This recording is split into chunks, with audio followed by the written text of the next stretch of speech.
bar Saudi Arabia from the 2012 Olympic Games unless they allow women to compete in sports.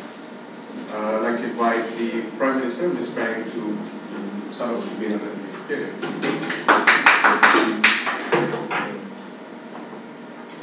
For the longest time in the history of the Olympics, the Committee of Olympics have been asking for Saudi Arabia to consider the rights for the women in their countries to be able to compete in the Olympics event. Years after year, Saudi Arabia have been rejecting and refusing to consider the very options. They have been saying that next time they will probably consider for these women to be able to have some rights. But this time in the Olympics that will be hosted in London this very year, it still keeps saying that next 4 years, that will keep considering this kind of change. But this is not a progress that we want to see in the world, right? In my argument, in my substantives, I will talk to you about two things. Firstly, why Olympics has to be the very body that has to represent the very universal rights or universal values that has to be represented in this world stage. But secondly, I will talk about why is it that this kind of proposal that has to be pushed forward will then make some sort of change that will be positive for the women within Saudi Arabia, right? So this House believes that we would bar Saudi Arabia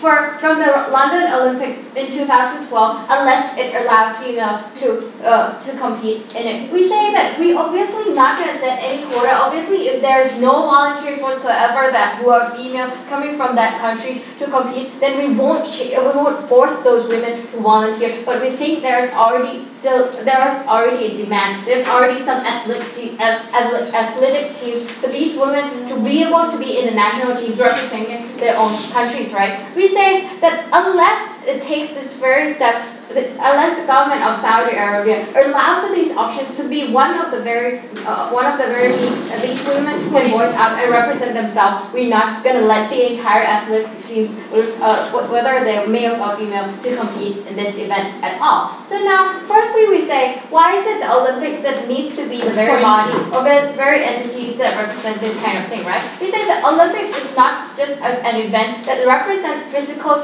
strength or any kind or things that say your physical strength is more superior than others. But it's an event that unites every country. It's like the United Nations of how you can compete on the equal ground, regardless of how much political strength, how much financial strength you have. You can actually be winning in this kind of stage, right? But also, it also represents the very fact that these nations are agreeing on the standards of right, on a certain things that they agree upon to be something good. For example, no substance abuse, nothing such as abusing of the athletes, and when those things are detected, those people are then immediately expelled. Right? We think that gender equality is one of the things that are deemed to be very, very much important to the stage of the global community as well. We think the moment that we have already recognized that there is a problem within one of the member states of the Olympic entities, and we still refuse to recognize that it's a main problem, and we still let it go. We don't think this is the kind of ideology that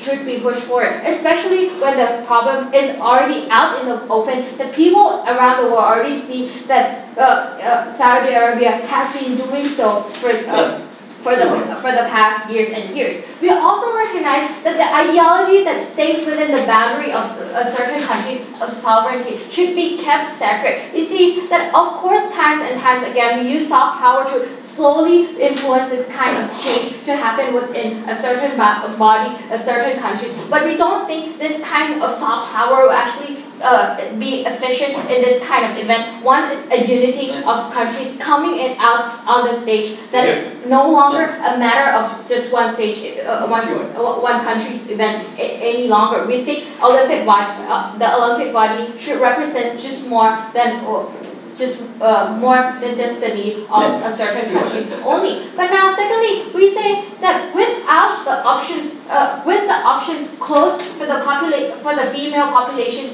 within the Saudi Arabia, we say that Saudi Arabian women can never ever have a place to say whether or not they should or should not have a place in this kind of arena, i.e. the athletic stage, right? We say that a few years ago, when there was a legalization of women being able to drive in the Middle Eastern countries, of course there will be some people who are so conservative enough to actually voice out against that kind of proposal on the street. But we think that once time goes by, people are becoming more familiarized to the idea that women can also have some sort of rights that's safe to be wrong, maybe in some interpretation of the Sharia law, right? But what is more important in this particular case is the fact that you can actually get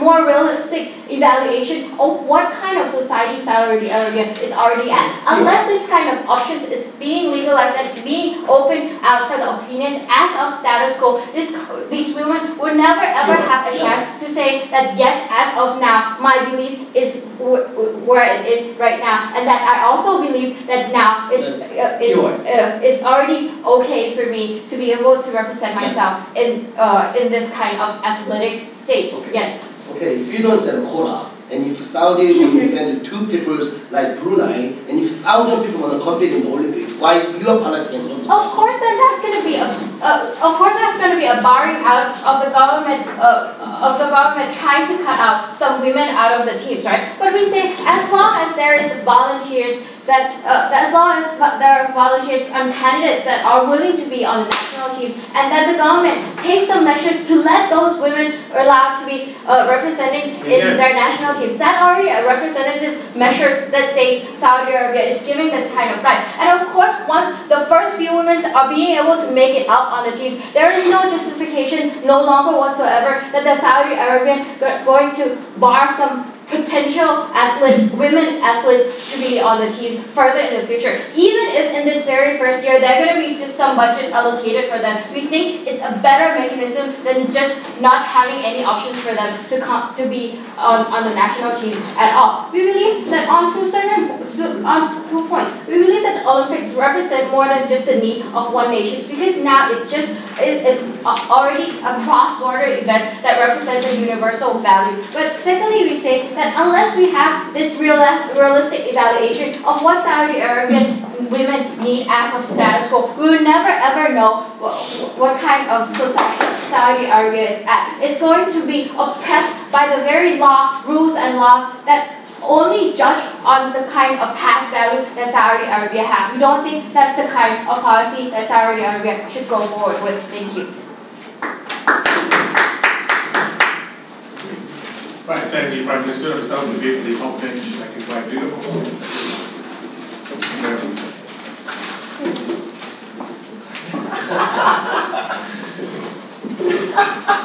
We're not looking at you.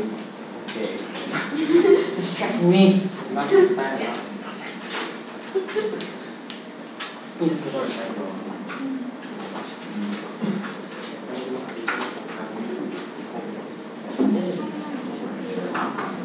The Olympics has always stood as a genuine representation of human excellence and achievement, pushing us higher, better, faster, and stronger. We feel, ladies and gentlemen, that should be the first priority. Before we think of using it as a political battering ram, because at the end of the day, our priority is to make sure that we have all countries trying and vying for that same excellence before we try to push forward an agenda that could hamper that identity. So I'm going to push forward 3 lines of construction, at the same time running a few things as I go along the way. The first is on this idea of the Olympics as a political battering ram and why exactly that's harmful. The second is the Olympics as being the best incentive towards organic change and why we want them to participate first before we get them to make the women empowered. And third, I'm going to talk about soft power and how exactly you get a better sort of discourse coming out of the Olympic Games. First idea, why don't we want to use this as a political battering ram? I have 2 premises for you to base this argument on. The first is that the Olympics has always been an avenue for competition and glory. That means that the excellence of the human being is what all nations seek after while participating in the Olympics. That means that when you enter the Olympics, your agenda isn't there for negotiations or anything hardline like in the United Nations or in the NATO. It's something related to sports and something related to meritocratic competition. No thank you. Second premise is that currently it does not bar countries based on their human rights records. Like that's why we have China and the DPRK participating in the Olympics. We allow them to participate based on their ability to follow rules and to follow the nature of the the game. And that's why, no thank you, we say that the first thing we have to do, ladies and gentlemen, is to distinguish the Olympics from a political hard power tool. It's a lie for her to say, ladies and gentlemen, that what she's pushing forward is soft power. Because it's actually a label, and it's actually a rejection the moment you bar someone from participating in the Olympics. So if you want to push forward this policy, you have to defend the burden of that antagonism that comes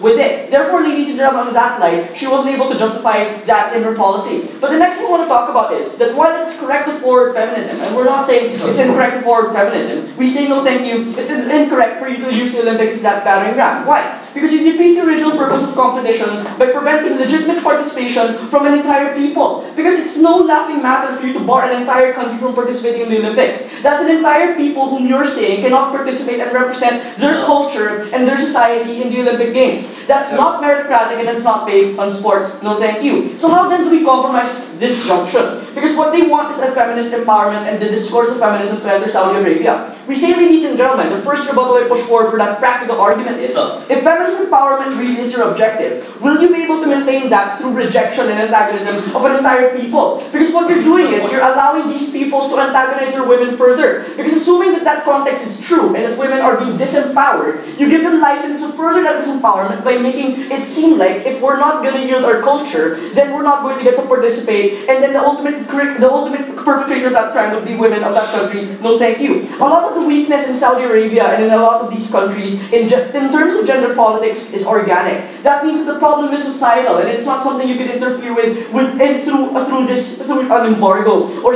in terms of UN policy, or in this case disbarment in the Olympics. We see, ladies and gentlemen, that the approach has to be more organic and has to be more direct in terms of that culture, and that's going to lead me to my second argument. The idea of the Olympics is the best incentive. But before I go on, yeah, go ahead. If we can prove to you that our policy will lead to marginal change and improve the lives of women in Saudi Arabia with second-class citizens, do you still think that it's principally wrong to use Olympics as a political tool? That's true in a marginal debate, but I'd like to tackle this on a more principled level, but I'm going to show you we don't need the margin. The second idea is the Olympics is the best incentive. And it's another argument that I just thought of now. It's actually pretty smart. There are two premises to this argument. The first one is Saudi Arabia wants to participate because of sovereign glory and posturing against a rising Middle East with the UAE that's already participating in the Olympics, and a UAE that already has women and men there. The second premise is that winning is always an incentive for any state. That means that participating in the Olympics, getting your gold medals is something that all states yearn for. That's why Singapore was so excited when they got their first medal in the Paralympic Games, and that was something incredible for that country. What does that mean? The best incentive for that kind of glory is the best incentive for any kind of change is that kind of glory. And the case study I want to push forward is the idea of Beijing and China in terms of the Olympics there. The moment that they started getting more participation and the moment they realized they liked getting gold medals, they started creating more concessions in terms of the Beijing Olympic Games that they hosted. We got through to them on terms of environmental concessions, and we got to change Beijing infrastructure even to a marginal degree. We got them to concede to some human rights, and we got them to talk about Tibet more and open. We say, ladies and gentlemen, that was because the incentive wasn't disbarment. It wasn't a hard policy like what AF wants. It was something soft and incentivizing them through winning. But if you nuance that to Saudi Arabia, how do you have access to that maxi incentive if you don't allow them participation first? Therefore, operationalizing this argument, we say, if you want feminist empowerment, you first allow them to participate, and then gradually, because they start realizing they want more gold medals, they're going to field their female athletes on their own accord, because they want gold medals in female category games. So if they start winning a few silvers or a few bronzes in basketball, male style, they're going to want to win more gold medals in the female categories, because gold medals as a whole is an incentive for any nation. We say, ladies and gentlemen, the marginal difference between our policies, assuming we can both get those gold medals, but I think on their level, Saudi Arabia will just say, we're not going to participate.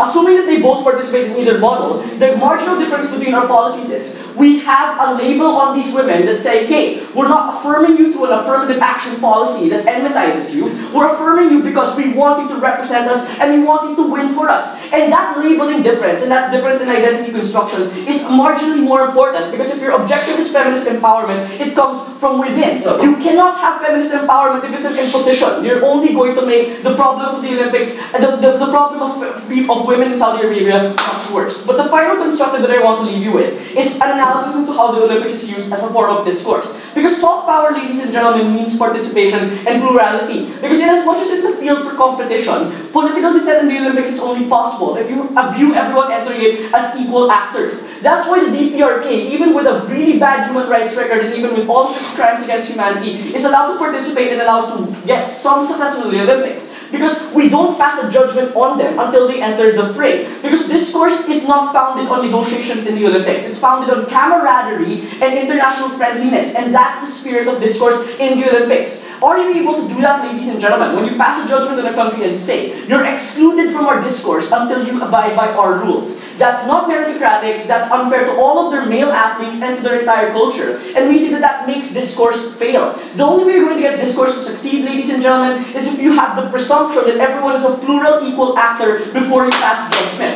And we're very happy with the Olympics that does not pass judgment on an entire country and on an entire race. Thank you very much.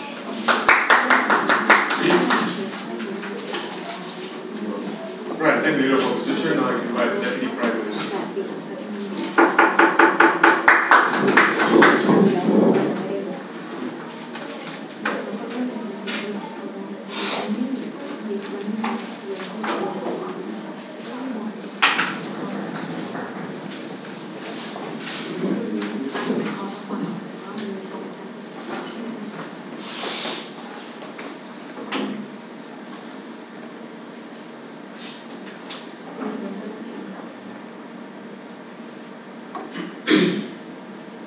Mr. Speaker, the Leader of Opposition started this debate of talking about the principle that sporting arena and sporting platform should not be overlapping with political agenda. But on the later half of his speech, he talked about how the mechanism of Olympics should be used to trigger the organic change. We question exactly on what ground are you basing your stance on? Are you going to use Olympics as an incentive for organic change, or are you going to argue that it should be something that is separate, something that they need to answer in their second speech? But when they talk about the very mechanism that they want to push through is the idea of organic change, this is something that we got from them, right? They told us that the very incentive to gain more medal or to gain more chance of winning would be the very right incentive to trigger such organic change. Such chance or opportunity is already presented for over 10 years. Yet Saudi Arabia never really take and exploit that particular incentive. So the question is, ladies and gentlemen, where exactly and when exactly are they going to start trigger that incentive when it's already been there, when the status quo is a problem and the organic change that you're talking about would never happen, it would never trigger until you introduce some sort of power that we are proposing in today's debate. When we gave us example about China and North Korea, we don't think it's exactly true that soft power is the only way to go. Because China, for example, is being pressured by international arena to curb the human rights standard before they can eventually host the Olympics Games. So there eventually some sort of intervention through the idea of Olympics Games. We don't think that it's in any way separated from the political ground and the Olympics event itself. But ladies and gentlemen, I have a few rebuttals. Firstly, when they talk about using Olympics as a political tool, they told us that the very purpose of Olympics is to measure the ability to follow the rules and game, and to measure the excellence of human being in terms of their physical capability. Now we agree with both of them, but something that we question is that when these people are not allowed to even go for the rights to even eventually participate in the game, then they have no opportunity to be measured in terms of their ability. They have no opportunity to really test whether or not they have the ability to follow the rules and the game. And this is eventually something that we are fighting for. We agree in terms of the purpose of sport, but we think that it's problematic when a group of people is being barred away. We think that these are being discriminated, and therefore you are not really matching or really measuring the whole population of this particular nation.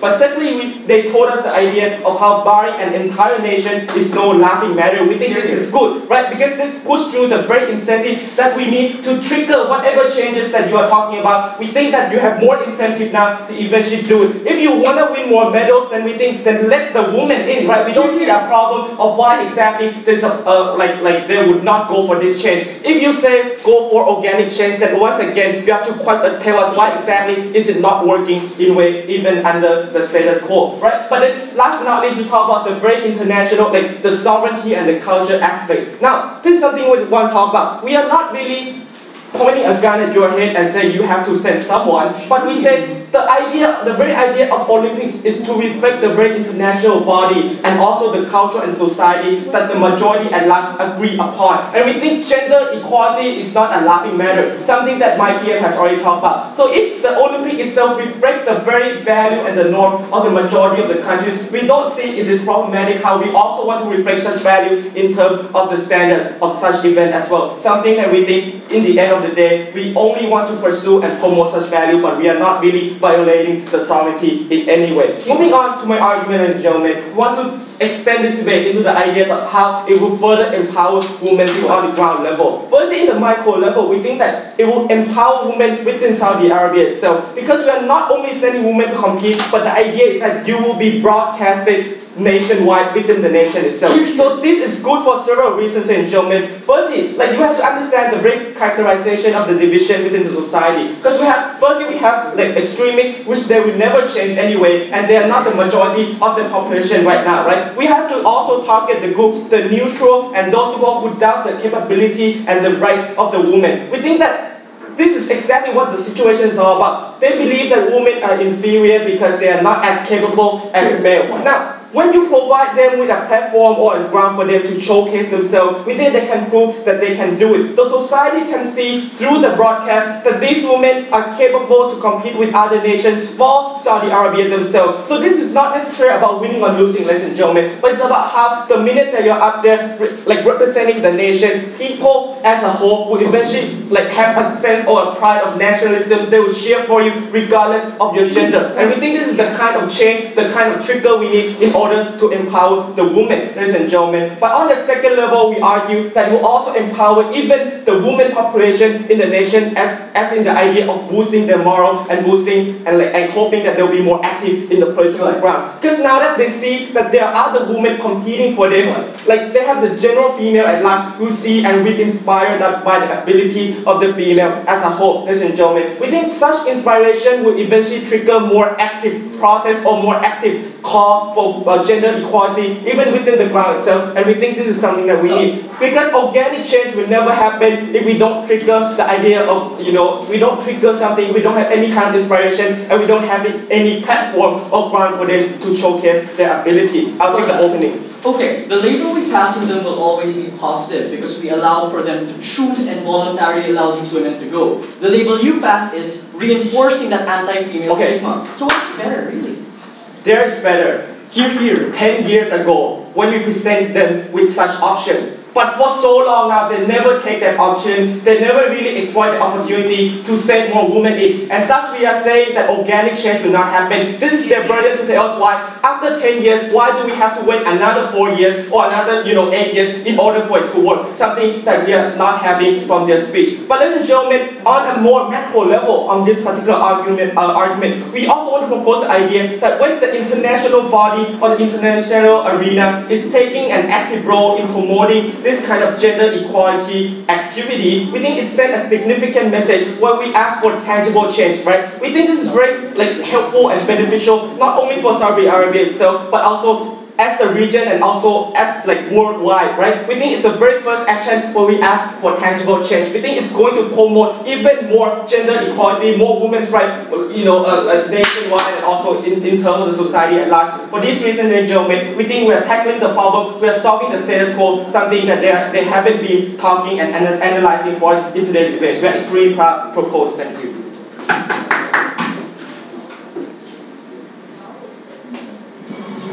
I thank the Deputy Prime Minister and invite Deputy Opposition to speak.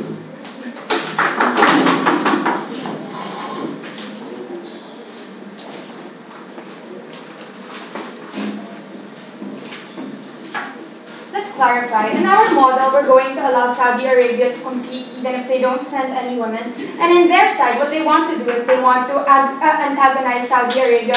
They want to not allow them compete in the Olympics, and we think that in itself is something that's harmful and that will anger Saudi Arabia even more. Because what they're trying to do is trying to defend two models that are basically contradictory. They tell us that, it's actually just encouragement coming from the Prime Minister that, we're not exactly going to put off a quota. But all their arguments and the benefits they get only happen if there is enough pressure, if Saudi Arabia actually gets pressured and gets antagonized. So we think that in itself is already contradictory to them. You can't have both just because it's something that's convenient for your model. But then the first argument that comes from the DPM is this: that no matter what happens, people will cheer for you regardless of your gender because people want to win. And we say that this is not true because the mere fact that people want to win, if these women do fail, and we think that there's a high propensity for them to fail because there's simply no thank you, simply no training yet, they simply don't have background on these types of sports yet. We think that since you're just putting, let's say, you're saying that these women must compete, there's a higher propensity for them to be scrutinized if they don't do well. We think that's not something we want to subject these women to, and we don't want to antagonize them even more. No, thank you, sit down. But the second thing he did is he liked to mischaracterize what my partner said, right? Because he said that, Daryl said that, we're never going to use the Olympics as a political tool. That's not what my partner argued. What he talked to you about, that it's simply about prioritization, and that's something that he didn't rebut. Daryl never said that it was never about anything political. What he said, it's about the hierarchy. We think that sports should be the first priority as opposed to, let's say, settling political issues in the Olympics. If sports is being compromised already, which happens in their side, because you are not allowing a country to represent itself and win gold medals, no thank you. That's when we don't want the political problems to meddle in the sports, right? No thank you, sit down. So what did OG have in this debate? Because what OG presented to us is simply a soft flash. That you allow them, but it's okay if they don't send any woman. We're just going to wait for someone to volunteer. But at the same breath, they said that the government is so iron-fisted and allowing women to compete, and therefore that just makes the prop very ineffective, right? But in giving no thank you. But in giving them, let's say, all these benefits, and with the government saying that, you're allowed to compete already, we think that legalization without force is something that's very tokenistic. And I'm going to argue to you today why that tokenistic, no thank you, why that tokenistic legalization is something that's very harmful. Because if you have a government that's iron-fisted and you make them say that, it's okay for you to compete, even if they don't believe in these women, or even if they just say that to please the Olympic Committee, so that they will be allowed to compete. You make these women on the ground believe that things have changed, that that things are looking out for them, even if at the end of the day no policies have really changed, no respect has really been given to them. And we think this is especially harmful if the government can use this as an excuse. If females start to lobby on the ground, no thank you. If females start to lobby on the ground, or women say that we should be able to vote, or we should be given proper, let's say, training tools for the Olympics, no thank you. We tell you that's a very excuse and an easy cop-out for the government to simply say, you already have enough rights, you're already allowed to compete for the Olympics anyway. But as determined from the opening government themselves, that the government is too iron-fisted to even allow this. So we think that's something that's so tokenistic, something that's especially harmful for them, because you lose the lobbying power and you lose and you lose the very sentiments that the international community is trying to help out with these women, because you paint a facade that everything is okay, even in fact no ideals have changed, no respect has been given to women, education, let's say, for them is still not going to change, and this is something we don't want. Before I move on, opening. Okay, if women under your case can be competitive and they can ask for rights, why can't women under our case be as competitive as well? No, we think that in our side, we're okay with Saudi Arabia competing even with just men. Because like what Daryl talked to you about, when they realize that they can, no thank you, get gold medals, and they want to, there's more organic change in them wanting to send in females to win female sports, right? But if they don't want to, that's something we're okay with. But let's assume the best of their model, and let's assume that these women get to play. Let's argue how it affects the women in Saudi Arabia. We think that if women do get to break through and play in the games, it's still harmful towards feminism and to their image. Why? Because even in Saudi Arabia, these women are still highly scrutinized. They are still being given their basic rights very slowly, such as being able to vote and being able to drive. These are rights that were just recently given to them. And we think that these are rights given, but still so many people antagonize them for it, no thank you. So many people still believe they don't deserve these kinds of rights. So what does that mean? That means that these women are in a very fragile state. And if you look at it right now, then they have still more immediate rights that need to be passed on, right? Such as rights of, let's say, better education, such as rights removing the streets alone. These are things they're not even allowed to do. No, thank you. But what happens if you shove something that isn't even as urgent, which is playing in the Olympics? No, thank you. We think that you undermine, let's say, you undermine the passing of the more immediate rights that they need, such as going out to the street alone, no thank you, such as getting education, no thank you. These are things that are more essential to a woman's being, and we think that competing in the Olympics is just something secondary, because like what I mentioned again, it's very easy for the government to say that we're already giving you enough rights, and that's enough, because one of the biggest rights is playing the Olympics, right? It's something that they can show off to the world, something they can use to an excuse. Say, we're not an oppressive government anymore, we allow this kind of thing. Even if basic things such as education and removing curfew, something that's not allowed, and that's not something we want. But we say that even if they play, and assuming they have the skill, because of their policy, what happens is people will undermine it. It's just they're going to say it's just a way for Saudi Arabia to forward that they are a good country, that they aren't oppressive to their females anymore. So even if women will assuming they do have the skill, it just looks like they're a mere tool, and they're not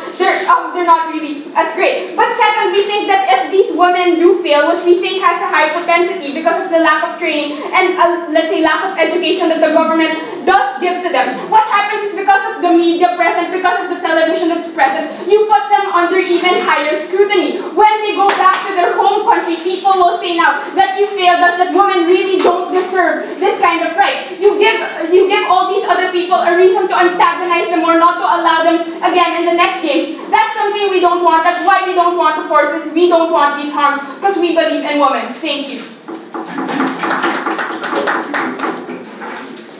That concludes the opening houses.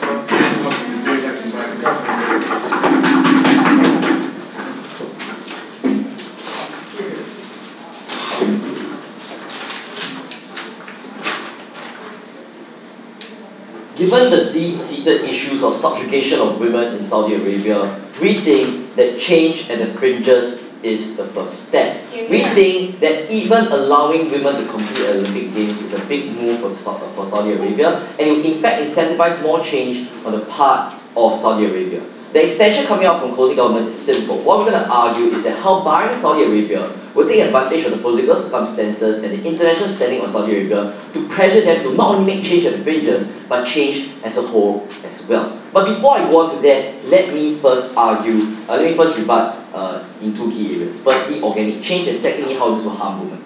The argument coming out from opening opposition is that somehow, just by continuing allowing Saudi Arabia to be the way they are, we'll get some form of organic change, and somehow they will realize that women will somehow be our instrument to gold medals, right? After 50 to 60 years, we haven't realized that, we don't think we'll realize it anytime soon. On the second level, we say that their policy is contingent on gold medals and success. Sure. So we don't think that the root of the problem is that somehow Saudi Arabia thinks that women are worth the investment and they won't succeed. The root of the problem is that this is a practice that deep-seated in tradition and a misogynist culture. They think that women don't deserve the right to go and compete.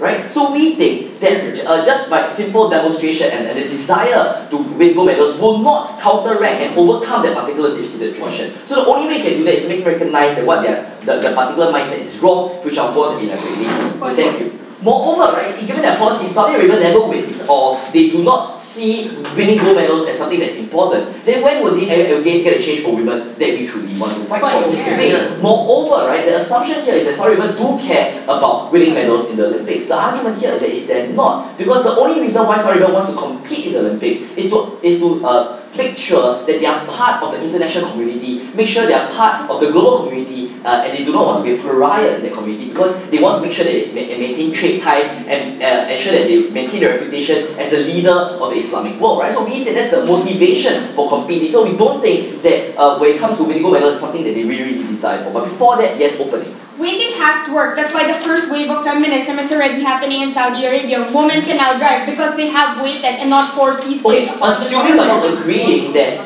change has happened, right? How do we accelerate that change? And this is an extension which I'll talk about later on. But let me go on to the second point, which is the second speaker's point about how this will harm women, right? We argue that this is not true because ultimately, as opposed to what she says that this will in fact play to the idea that, oh, you know what, you already have some rights. We don't think that this is mutually exclusive, right? In fact, the argument that the hardliners will pose that, you know, you already have some rights will not hold water because now they are put in juxtaposition to other states, there are other Islamic states who allow women to compete and who allow women to drive. So we think that in comparison, right, they'll put a lot of pressure on the conservative hardliners to give in and in fact accelerate change for women in that particular society. In fact, what you do is to counteract the rhetoric of the conservatives that women aren't simply good enough and women don't deserve it, right? We say that ultimately this puts them on an equal platform to make them recognize that in fact the women is as good and they deserve the kind of rights to go and compete as well. Moreover, what we argue here is that it put a lot of external pressure on Saudi Arabia to make these changes, which is going to be my extension, right?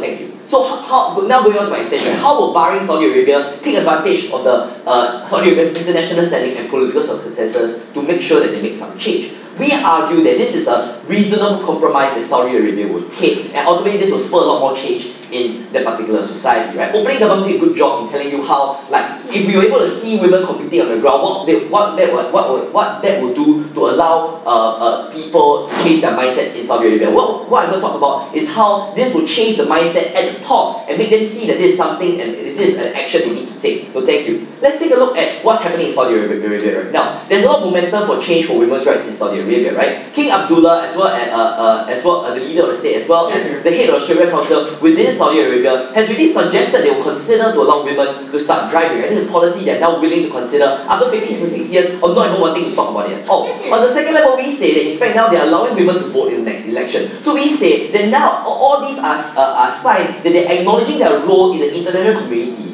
that the membership to that community is contingent on them adhering or at least trying to comply to international liberal values, right? So we say here that there's some recognition for Saudi Arabia that they need to comply to some universal values here, right? What we argue here is that this will create two effects on Saudi Arabia to make them want to change from the top down. So thank you. Firstly, the media spotlight that will be put upon this particular issue will be stuck, right? This is an international event, it comes once in 4 years. The discourse that will happen is about why Saudi Arabia is a country that does this, right? And what will happen is that they will highlight the fact that despite them being the leader of the Muslim world, they are embarrassingly backward in terms of women's rights, especially when countries like Malaysia, like Qatar, like Iran have women competing and succeeding in the sporting world. So the image here is that despite Saudi Arabia being so advanced in terms of like international politics as well as their economy, they are backwards in terms of how their society operates. What does this do then to Saudi Arabia, right? We think that this will create some potential for compromise here, because what it does is that it highlights the misogyny and that exists within these communities. And in fact, what it does is that it creates a distinction between the religious part of what Saudi Arabia stands for, as well as the misogynist tradition, right, which is clear and distinct, rather than allowing them to defend the fact that, you know what, this is something that the Islamic culture stands for, right? So we say that putting this in the context of the movement that's happening, right, what we say is that there will be a reasonable compromise that the hardliners will be able to take, because what they do not want to be seen as a pariah within the international community, whereby lesser states like Iran, which they condemn, are in fact more advanced than them in the sporting world in terms of women's rights, in terms of allowing women to be sent to the Olympics. Right? We say this will accelerate change and fringes. Why? Because although hardliners may not want to compromise, what hardliners are more concerned about, more than women's rights, is Saudi Arabia's position in the world members of the South. When placed in the circumstance where they are forced to choose between Saudi Arabia's international position and international standing versus the position of women, which they are already willing to compromise, we say then they are necessarily going to make that particular compromise and say that this is something that we're going to allow. And we think members of this House, beyond just allowing women to compete, this will also lessen their stance in terms of allowing people to drive, and allowing women to vote, because ultimately they want to maintain some consistency in the stance as well. So clearly, members of the House, what this particular policy will do is to allow allow the international community to take advantage of the political circumstances as well as the standing of Saudi Arabia in the international community to force them and pressure them into a situation whereby they are forced to consider the trade-off between their international standing as well as women's rights, and we argue that they will take those side of women. Thank you.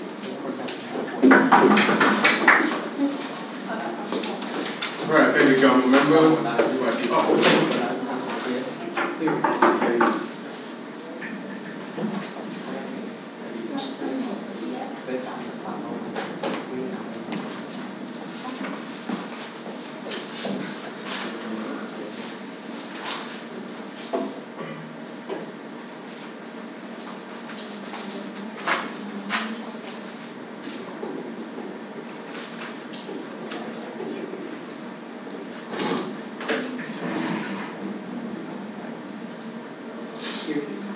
Mr. Chair, when it comes to any debates about the empowerment, we have to think about the two issues. First, the ways to bring that empowerment, and secondly, what is the actually prioritized right, the prioritized issue when we have to bring the changes at the end. When the opening half talked about what is actually, whether the Olympic can actually be the alternative way to the soft power, we're going to see this situation in a holistic view and with a detailed reasoning. We're going to, as a closing government, opposition, we are going to analyze first what kind of negative situation will be happen when the Olympics and the community can actually see that problem. And secondly, I'm going to talk about why the trickle-down impacts cannot be happening at the end, why it actually worsen the feminism movements in the Saudi Arabia at the end. So before I move on, rebuttal first. The opening government made a very huge contradiction in terms of proposing the model from the first place. First, they told you that there is a huge demands of the woman who wants to participate, and then she suddenly suggests your idea that because the nation women don't have it, so the Olympic can be the encouragement to bring the changes. I don't know what is their analysis about whether there is a willingness to demand on the situation from the first place. Then secondly, they said that because they told you the lie that huge number of the women are willing to participate and they are going to set the quota for that situation. In that sense, Mr. Chair, how that can actually quota can bring some positive changes or the impact in that situation at hand. And thirdly, even if there is a demand, if the women worsen the situation of the women's empowerment in that entire nation, if the woman brings a negative image when they perform very worse, then what can be actually the worsening situation at the end? No. And secondly, there is a huge assumption on their entire case. Their entire case only based on when the woman performs well, when the woman wins the victory, and when the woman actually shows a certain pride of the nation at the end. But Mr. Chair, in reality first, there's a very little possibility where the woman in Saudi Arabia can perform well as other female Western athletes in the first place. There has been no social support for this situation. There has been no social attention or the infrastructure to train these female athletes to perform well. In that sense, how they can actually suddenly go and perform well from the first place. And secondly, even if that is actually possible, only the few number of women, like a female, only one or two from the ruling party actually will be there as a just symbolic movement. We think that is actually not linked back to the female in the ground, so only the special number or special status of the woman will get benefit from the first place. But we think that is actually a huge negative impact that will be elaborated in my argument. And China example is very worse. We think that China actually had to move the citizens because of the Olympics. I don't think that is actually a good example. And CJ told you there will be the international discussion will be happen, but we think that discussion will be happen only outside of the nation. And even if that discussion happen within the nation, that will actually bring more negative impact, negative image for the woman, especially the people will in the reality will don't think that is actually a good movement. No. First, for that. When it comes to the Olympics, when the Saudi Arabia woman goes in the Olympic and when they force, there can be the two situations. First, Saudi, the nation, will be give up the, if there is a, Saudi have to force the woman to go there, they will give up the participation. There is one scenario. Then in that cases, the team who want to be participate in the Olympic will get angry. And also the people in the nation who wants to see their nation perform in the Olympic will get angry again and again. So the people who force a nationalist view or the who is actually a huge fan of the sport will get angry and blame the woman because because of you guys, our teams couldn't participate from the first place. There is actually negative impact from the first place. But secondly, if, as they say, there's a very few number of women goes there with a very special selection, like a ruling party woman will go there, like a Bahrain, only one woman actually get there, and the Arab Emirates, two women actually go there. You see,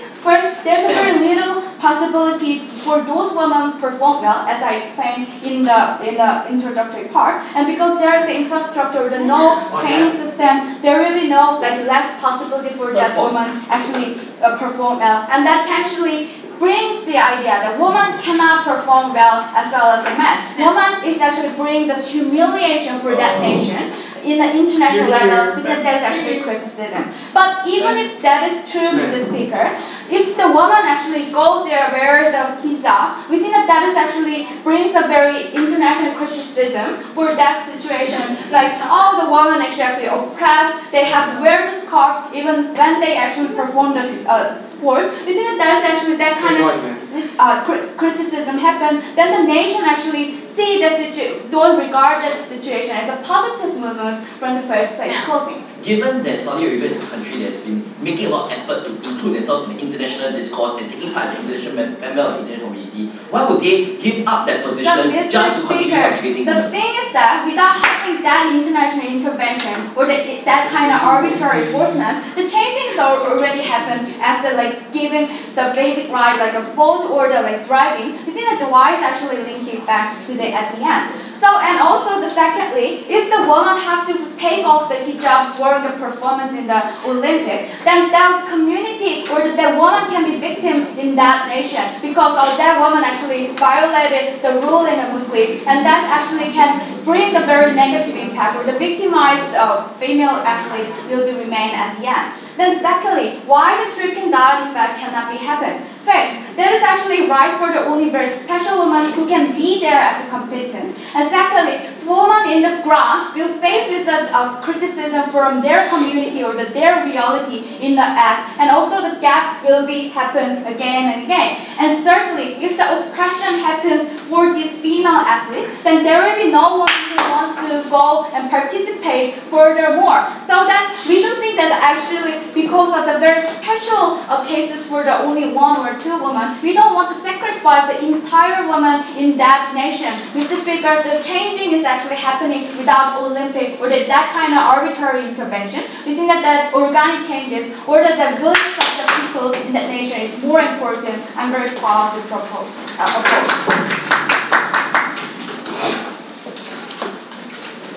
Well, I thank the honourable member. So much appeal to government. Thank you, Madam Government. Thank you.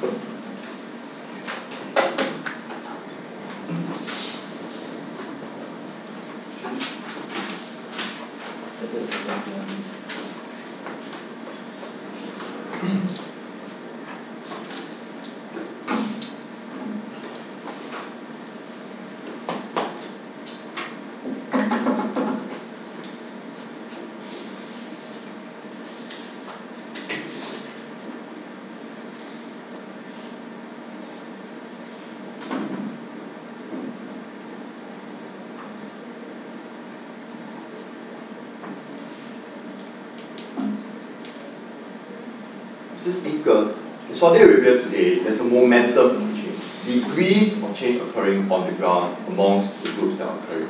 But we must understand today that the conservative groups that exist in Saudi Arabia, they still have a great degree of political power, they still control the government, the monarchy, the clerics, and they're very invested in the status quo. Right? The problem here, therefore, is that the momentum for change that occurs in Saudi Arabia is limited to domestic politics, right? Because international countries don't want to piss off a major oil producer, and also because the political groups actually for change don't have access to the levers of power. What we argue on our side, that ultimately we want the international community to step in to the context, the means of the sport of Olympics, right? To produce some sort of international pressure and force the clerics in this particular instance to defend the indefensible, the policy of exclusion of women from the Olympic Games, right? But otherwise, we believe that there's no real incentive to change. There's insufficient pressure, both domestically and internationally, for there to be any change in Saudi Arabia today. I'm going to analyze the debate in 3 levels. First of all, I'm going to explain to you further what Kenneth brought to you in this extension about why ultimately Saudi Arabia will react in a way that ensures that women can participate in politics. Secondly, in the Olympics. Secondly, I'll explain to you what the effect of women participating in politics is on the Olympics is, further explaining to you what Kenneth brought to you, the whole idea why symbols are important, right? And why we think marginal change in this regard of Olympics is an important way for us to try to achieve real change within Saudi Arabia itself. And finally, I'm going to explain to you, compare and contrast the policies of participation and exclusion, or we think our policy is the best way to further the cause of women in Saudi Arabia. First question, what is the response of Saudi Arabia, right?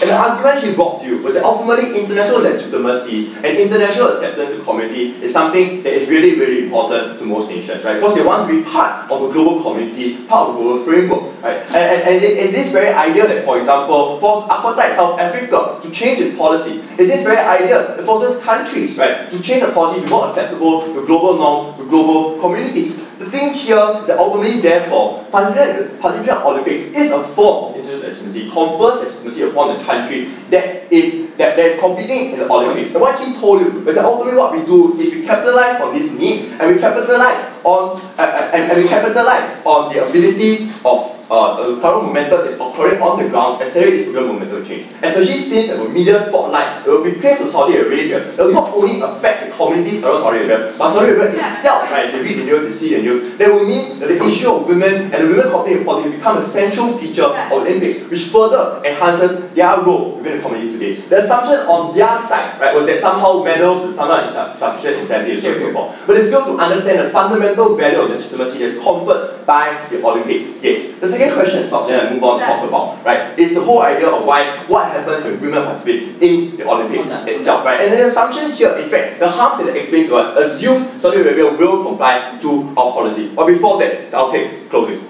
So if the media worsens the people's opinion toward the woman, how can that actually bring the positive change for the female on the ground?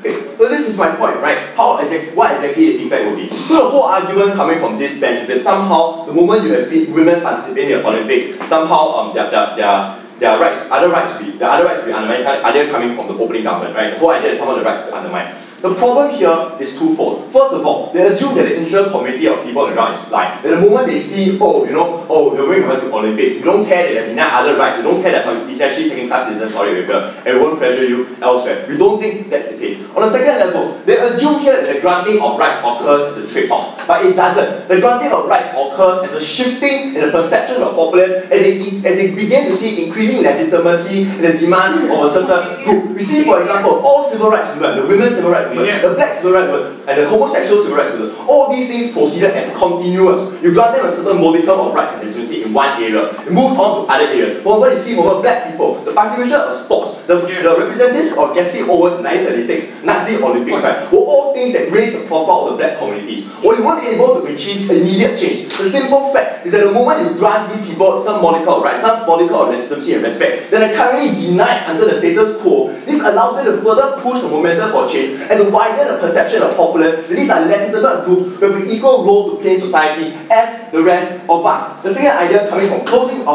opposition with this idea that somehow, instead criticism because this woman will wear hijab and some people don't like this, right? On the first level, this is not true. Many Muslim countries, Iran for example, countries like that, have women athletes who wear the hijab and there's no criticism of them. On the second level, that doesn't make sense. Their argument is that somehow Asian community of people will criticize people for wearing the hijab. Therefore, our response is to deny women the chance to participate in Olympics at all. This argument doesn't make sense because the Asian community criticism, when the Asian community criticizes Saudi Arabia for not allowing the women to participate in Olympics at all, is far worse than when Saudi Arabia was to allow women to participate in the Olympics, right? And then when hijab is an acceptable compromise that most international society support. The second argument they brought to us was this idea about how because we deprive other people of a chance, because they can't win, therefore their legitimacy will be undermined. Now on the first level, we think a very symbol and a fact, these people participating as opposed to being excluded is powerful and important enough. On the second level, the point here is that even if they don't win, right, the fact is that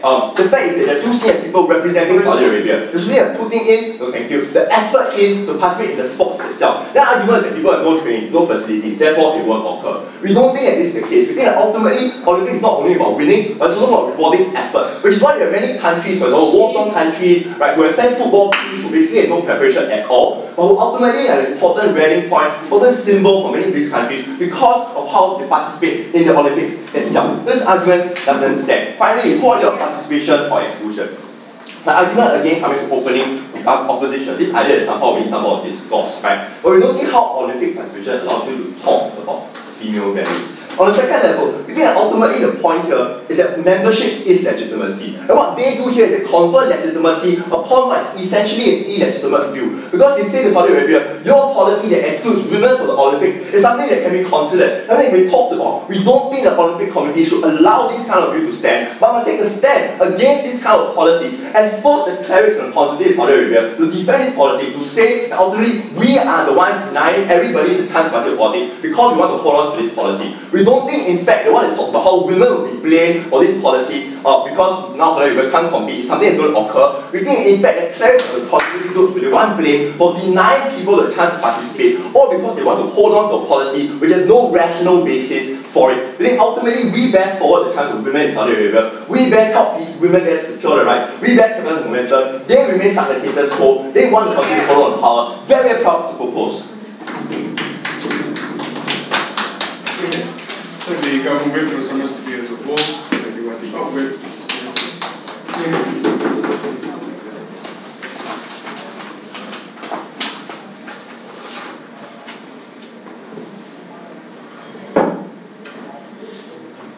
The biggest assumption coming from whole government team is why human rights are overriding concern other countries like China, we suppress Tibetan countries, and they allow them to compete in the Olympics. Why not the Saudi Arabia? Second, assumption is China and Saudi Arabia is going to give up their power to oppress the Saudi Arabian women, and they send their team to the Olympics. This is the two big assumptions they never prove in today's debate. And I think opening government and closing government has different ideas, right? Opening government, the first speaker said, there's a lot of movement who want to compete in the Olympics, right? Then they also talked about, no, without this, people is not going to claim I want to be athletics, right? And there's no infrastructure inside of Saudi Arabia. There is the contradiction coming from government teams, and you guys must solve their problem. With that, I have three questions into this debate. First, is Saudi Arabia on the top is going to be changed? Second, what kind of bride woman do you want? And third, and trickle down effect. First, Saudi Arabia at the top. They said they want part of the community, right? International community. That is why they are going to be changed. And they give us a lot of examples like right to vote and right to drive. But the thing is, this is not happening right now. They said they are going to do this, but your policy makes it worse. But my question is, why this kind of stuff can be happening without any enforcement mechanisms, but why not Olympics? They never differentiate these two kind of stuff. I think that is the problem. So the thing is, Saudi Arabian people on the top is moved by the protest, right? That is why they said, I'm going to raise welfare system. That is why they pay more money to the people on the ground. But your policy make it worse. Saudi Arabian government is not going to increase the right of the Ummah because you make those kind of people this, and they think Saudi Arabia deserves less. There is an extension coming from closing opposition, but there wasn't any reverse. Closing. So ultimately, when you put Saudi Arabia in juxtaposition to Iran, who grants women more rights, Saudi Arabia's clerics are going to say, we need to make sure that we go up and match up to the particular standard that we are to the country that we are condemning. yes, that is my question, sir. Why those kind of things cannot happen without any enforcement? Right? You said there was organic changes, right? But you never differentiate. But my question is, if you make the protest, right? Like right now, Saudi Arabian government is changed because people claim you must change yourself, and you must, if you make other people pissed, and if you make other people think it is not deserved, and you can change any ideas from Saudi Arabian government. Second question, what kind of right woman really want? I think competing Olympic as a woman is a Western idea, right? Because Saudi Arabian woman is not care. Like you guys, they don't care. They don't want to claim. They don't want to compete in the Olympic. It is Western idea. But we think this is the problem. Why? Because there's other rights they must pursue at the first place. Like the right to vote. They must vote. And then they must get consensus from their husband, right? They can't drive. Those kind of rights is more important than just competing in the Saudi Arabian, competing in the Olympics. But the problem is, like I said, you cannot change anything. But opening government have a really slight and less like model into this debate. They say they don't want any quota, right? But the problem is, if you just send 1 or 2 women, there are 1,000 people on competing in the Olympics. How your policy can care about the women who want to play in the argument. But we say there's 2 harms in today's debate. You just assume Saudi Arabian government is going to follow the order from the Olympic community, right? But this is not true. Maybe Saudi Arabian government said, no, I don't want to be there. That is why all the Olympic teams cannot compete in 2012. I think this antagonizes women more. Why? Because you said Saudi Arabian people doesn't care about the Olympic Games, but that's not true. If you see the soccer game between Saudi Arabian and Koreans, they crazily they're cheering their part, right? We must fight. But the thing is, there's a lot of nationalists, right? They say, look, because of woman, I cannot see the Saudi Arabian male is playing. So what about people who want to play in the Olympics? They claim again, because of you, I cannot compete. I don't think that helps other people is going to change their ideas. What about second case scenarios, right? Like you said, there is not enough educated athletics, women athletics in Saudi Arabia, and they are going to do really bad. And you guys said Olympics is not about winning. Olympics is not about competitions, right? It's about playing harder. But the thing is, your idea. What about the people who want to propagate by these ideas, right? What about the people who on the ground, they said, look, woman is worse. Women is second-class citizens. They humiliate my countries. That is why we must tell them you cannot do anything about that. That propagation is really dangerous in today's day. See, and moving on to our last question, trickle-down effect.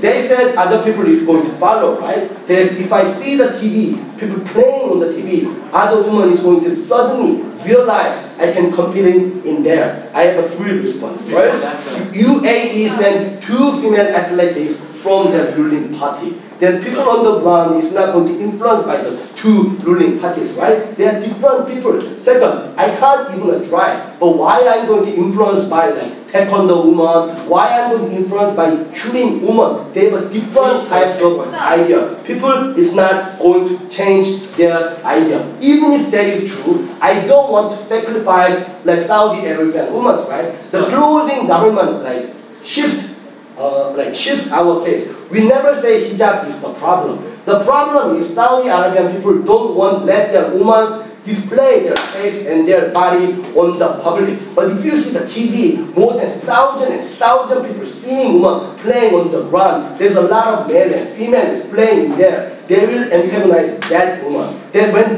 that woman is come back to their countries, they are not going to be treated as hero. They are going to be treated as a bad woman because they display their faces, they display their body. I think that is the problem. I don't want to satisfy these women. That is why woman is not going to play again, right? Because they want to treat it as hero, but when they come back, they will treat it as bad, and they must treat it as bad people. I think this is the problem. The biggest consumption coming from government team is Saudi Arabian government is going to change and taking order from the Olympic community, right? But the problem is Saudi Arabian government is care about people on the ground because your policy made and propagate women is less, women do not deserve any right coming from on the ground. That is why your policy care about some women athletics, but you never care about the police women in the Saudi Arabian government. for those reasons, I'm very proud of both. Alright guys, so the debate was about intense and the debate was